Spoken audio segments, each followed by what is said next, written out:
사랑하는 초업제교회 성도 여러분, 유튜브 시청자, 구독자 여러분 반갑습니다. 김정빈 목사입니다. 간밤에도 평안히 잘 주무셨습니까? 오늘은 2024년 11월 15일 금요일 아침입니다. 오늘도 함께 거룩한 독서 시간을 갖도록 하겠습니다. 제가 기도하겠습니다. 하나님 감사합니다. 오늘 이 아침에 또 마틴 루터의 생애에 관한 책을 읽으며 함께 은혜 받기를 원합니다. 집중해서 읽고 또 듣게 하여 주옵소서. 이 시간도 루터를 통해 많은 영감을 받고 또 감화 감동받고 또 모르던 사실들도 지식적으로도 알게 하여 주옵소서. 감사드리고 예수님의 이름으로 축복하며 기도하옵나이다. 아멘. 네, 오늘 어제 이어서 우리 유일한 기초 13장이죠. 유일한 기초 큰 챕터 안에서 이제 오늘 유일한 계시자 그리스도라는 챕터부터 함께 읽겠습니다. 은혜 받으시기를 바랍니다. 자신의 답변을 찾아 헤매던 루터는 하나님께서 자신을 드러내기로 하신 곳, 곧 우리 주 예수 그리스도의 육신에서 하나님을 찾았는데 이분이 하나님을 드러내 보여주는 유일한 계시자이다. 예언자 이사야는 흑암에 행하던 백성이 큰 빛을 보았다는 말을 했다. 이것은 우리에게 하나님의 마음과 신성의 깊이를 보게 하는 하나의 표현할 수 없는 빛이 아니겠는가. 그리고 마귀의 여러 생각과 죄가 무엇이며 어떻게 해야 거기서 구원받을 수 있는가를 깨우쳐주는 빛, 인간이 무엇이며 세상은 무엇이며 우리가 그 안에서 어떻게 행동해야 하는가를 깨우쳐주는 빛이 아니겠는가. 그 전에는 아무도 하나님이 누구신지 마귀들이 있는 건지 죄와 죽음이 무엇인지 확신할 수가 없었다. 하물며 죄와 죽음에서 구원받은 문제야 말할 필요가 있겠는가. 이것은 모두 그리스도의 일이요 이 문맥에서 그는 전능자와 기묘자로 불리고 있다. 그분만이 죄의 속박과 사망의 문에서 인간을 되찾은 유일한 구속자다. 그분만이 이 땅에서 지속하는 사회의 희망이다. 베들레헴의 아기를 모르는 곳에서는 사람들이 미친 듯이 짓거리고 날뛰고 분투할 따름이다. 천사들이 이 땅의 평화를 선언했듯이 이 아기를 알고 받아들이는 자들도 그렇게 될 것이다. 예수 그리스도가 없는 곳은 어떤가? 이 세상은 거짓, 속임, 단시, 폭주, 호색, 악의 다툼, 살인뿐인 하나의 완벽한 지옥이 아니고 무엇인가? 이것은 마귀의 모습이다. 인자함이나 영광은 눈 씻고 봐도 없다. 아무도 남을 믿지 못한다. 누구나 친구들을 원수 아니 그 이상의 것으로 불신할 수밖에 없다. 이것은 마귀가 고삐를 잡고 다스리는 세상의 왕국이다. 그러나 천사들의 노래에 보면 악의 예수를 알고 받아들이는 사람들은 하나님께 영광을 돌릴 뿐 아니라 동료 인간들을 마치 그들이 신이라도 되듯이 다정하게 대하며 누구든 기꺼이 돕고 충고하려 한다는 것을 알 수 있다. 이런 사람들은 시기와 말다툼이 없는데 그리스도인의 길이란 서로가 침착하고 다정한 마음으로 기꺼이 남을 위해 최선을 다하는 평화와 형제이기 때문이다. 이렇게 되면 모든 것이 간단한 것으로 보일 것이다.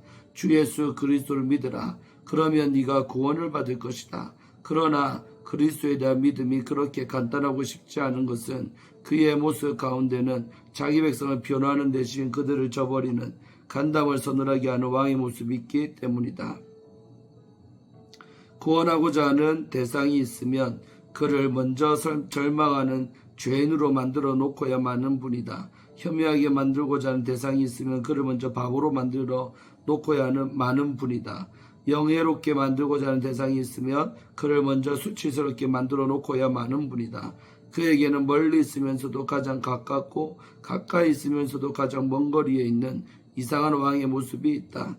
기독교를 간단하고 쉽게 만들려던 에라스무스의 시도가 루터에게는 전혀 쓸모없는 것이었는데 그것은 그리스도께서 심히 노여워하실 수밖에 없기 때문이다. 인간은 자신의 부패에 대한 책망을 받아야 눈이 열리는 법이다. 한 학생의 노트에 루터가 이렇게 기록되어 있다. 1538년 크리스마스 이브 마틴 루터 박사는 아주 유쾌했다. 그의 말, 노래 그리고 생각 모두가 우리 주님의 성육신에 관한 것이었다. 그런데 이때 그는 한숨을 내쉬며 이런 얘기를 했다.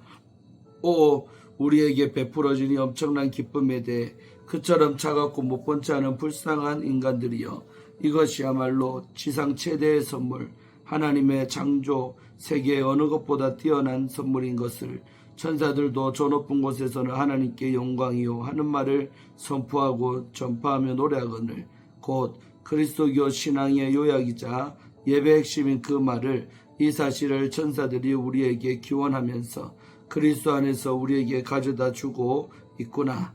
그건 세상이 아담의 타락 이후 하나님도 그의 피조물도 모르고 지내기 때문이지. 인간이 타락하지만 않았더라면 그의 생각이 얼마나 멋있고 아름답고 즐거웠겠는가. 모든 피조물 속에서 하나님을 묵상하고 아무리 보잘것없고 작은 꽃송이 하나에서도 하나님의 지혜와 선하심을 보았을 텐데, 나무마다 가지마다 금이나 은보다 더 소중한 취급을 받았을 텐데, 사실 엄밀히 생각해도 온갖 푸른 나무는 금은보다 더 아름답다. 정말이지. 이 모든 창조세계, 특별히 저 산과 들의 한 가닥으로 된 풀과 이 땅의 장식을 곰곰이 생각하다 보면 우리 주 하나님이 야말로 비길 데 없는 예술가라는 사실이 드러나거늘, 아담과 그의 자손들은 이 모든 걸 두고 마냥 즐거워했으련만, 그러나 그 비참한 타락 이후 창조주께서는 수치와 멸시를 받으시는구나. 바로 이런 이유로 사랑하는 천사들을 다시 한번 타락한 인간들에게 그리스도를 믿고 사랑함으로써 하나님께만 영광을 돌릴 것을, 이 땅에서는 하나님과 더불어 평안하게 살 것을 호소하고 있구나. 믿음이 그처럼 어렵고 이성이 그처럼 무능력한 이유는 논리보다 더 큰 문제다. 루터는 종종 이성을 혹평했으며 그 결과 종교 문제에 있어서 철저한 비합리주의자로 묘사되어 오고 있다. 이것은 정말 그의 뜻을 오해하는 일이다. 이성에는 논리라는 뜻이 있다. 그는 이런 의미의 이성은 최단으로 활용했다. 보름스와 그 밖에 다른 곳에서도 종종 그는 성경과 이성의 가르침을 받고 싶다고 요청했다. 이런 의미의 이성은 이미 알려진 전제에서 나오는 논리 정연한 추론을 뜻했다. 그리고 루터는 이성을 창조로 공격한 일이 있는데 여기에는 다른 뜻이 있었다. 이때의 단어는 상식적으로 번역하는 것이 더 나을 것 같다. 그가 염두에 두고 있는 것은 우리들이 일반적으로 행동하고 느끼며 생각하는 방식이다. 하나님께서 하시는 말씀이 알아듣기 어려운 외국어가 아니라 하나님께서 하시는 행동이 철저하게 신비스러운 것이다. 하나님께서 인간이 되셨다는 말을 들을 때 나는 그 관념은 떠오르지만 그 뜻을 이해하지 못한다. 어떤 사람이 만약 자기가 하고 싶은 대로 할 수 있다면, 만약 그가 하나님이라면 스스로 겸손하게 말의 여물통 속에 들어눕거나 십자가에 매달리겠는가? 하나님께서는 그리스도께 우리 모두의 죄악을 지게 하셨다. 이것이 바로 수용력이 빈약한 인간의 마음으로는 파악할 수 없는, 더더구나 말로 표현할 수 없는 하나님의 지극히 거룩하고 무한한 자비다. 곧 우리에 대한 하나님의 사랑에 측량할 수 없는 길이와 불타는 열정이다. 그리고 우리에게 믿기 어려운 장애물과 쉽사리 믿지 않는 마음을 불러일으키는 것도 물론 하나님의 자비의 위대함이다.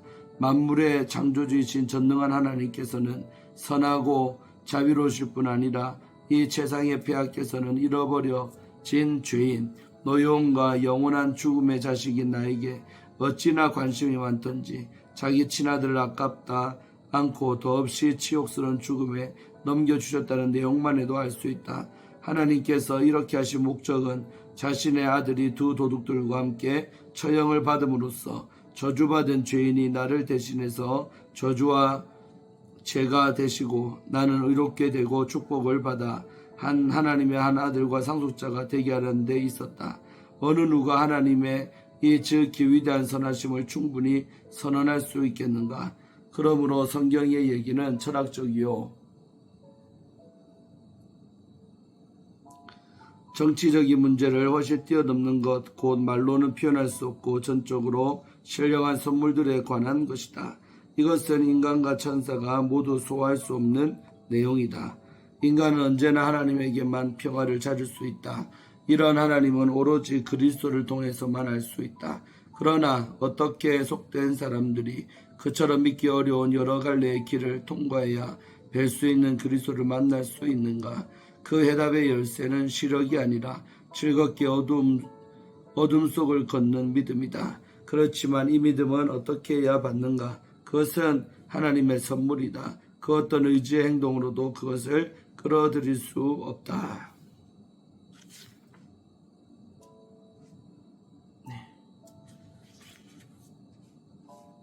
오늘 여기까지 함께 읽도록 하겠습니다. 내일 이어서 말씀과 여러 성례 관한 부분. 이 장은 조금 딱딱하고 어렵죠, 여러분. 약간 신학적이고 그 이론적인 부분이 나와서 그렇습니다. 스토리가 없죠. 그래서 잘 이해하실 줄로 믿습니다. 잘 기도하고 오늘의 우리 거룩한 독서 시간을 마치도록 하겠습니다.